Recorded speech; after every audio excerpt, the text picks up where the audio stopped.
Okay, so if you're a parent with an African background living in Germany, I know that dealing with the youth welfare and family court system, especially after your child has been removed, can be an incredibly painful and confusing time. You're probably reeling from the shock, and on top of that, trying to figure out a system that feels completely unfamiliar. That's why we've put this guide together, to offer you some calm, practical support through all of this. Look, before we dive in, let's start with what is truly the most important message. If this is your situation, please hear this. You are not alone, and this right here, this does not mean your story is over. That's really the foundation for everything we're about to talk about. And right away, your mind is probably racing with questions, right? What happens now? Why can't I see my child immediately? And what on earth should I do when I finally get that visit? These are the big, urgent questions we're going to walk through step by step.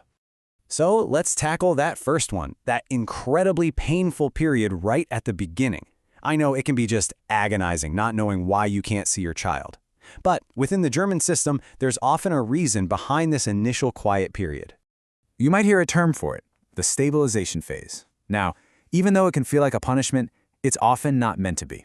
Professionals see it as a necessary time for your child to adjust. Think of it like the Eingewöhnungsphase, that settling in period when a little one starts a new kindergarten. It's designed to help them feel safe before contact starts up again. And it's really important to know that this isn't some one-size-fits-all timeline. The length of this phase is tailored specifically to your child. You know, things like their age, how they're doing emotionally, and the assessment of the professionals. It all plays a big role. Okay, so that first phase passes, and a visit finally gets scheduled. Now, this is a huge moment. This is your chance to start building a bridge back to your child. So let's break down a toolkit you can use to prepare and make that visit as positive as it can possibly be. We're going to break this down into 4 key steps. First, and this is a big one, preparing yourself emotionally. Second, bringing a simple item that can help you connect. Third, using your words to stay close even when you're apart. And fourth, showing your love through really practical care. This first point is so important. Be prepared that your child might not run right into your arms. They might seem distant or quiet, maybe even afraid. And I know that can just break your heart, but please try not to see it as rejection. It's just a sign of all the stress and confusion they're going through. The absolute best thing you can give them in that moment is your calmness, your patience, and a feeling of emotional safety. Just think for a second about the silent message your calm presence sends. It tells your child, I am still loved. My parent is still here for me.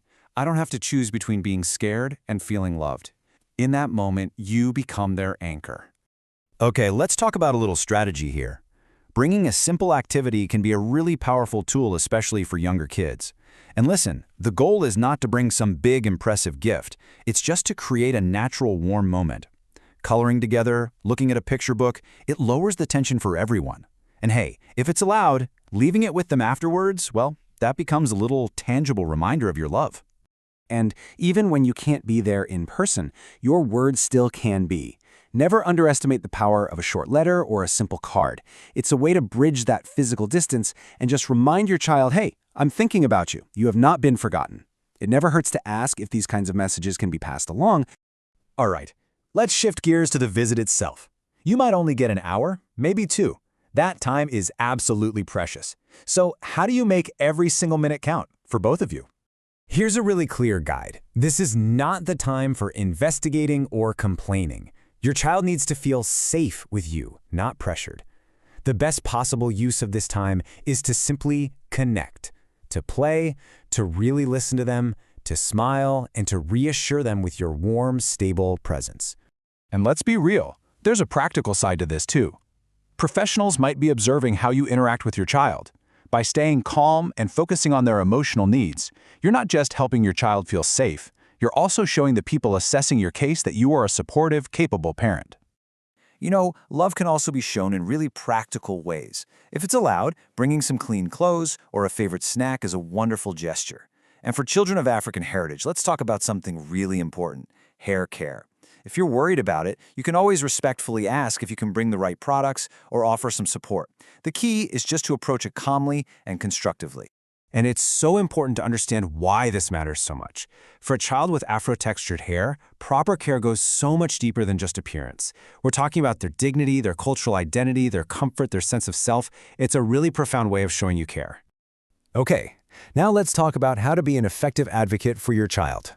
A huge part of that is gathering the right information, and that means asking the right questions. The trick here is to be prepared. Walk in there with a notebook and a pen. Towards the end of the visit, after you've had that time to just connect emotionally, that's when you can shift gears. Ask your questions respectfully and make sure you write down the answers so you don't forget. And these questions on the screen? Think of them as your toolkit.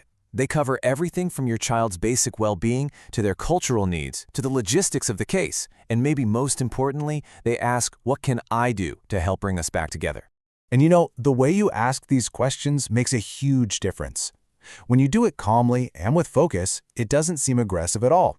Instead, it shows everyone that you are a loving, observant, and constructive partner in your child's care. It really demonstrates your commitment.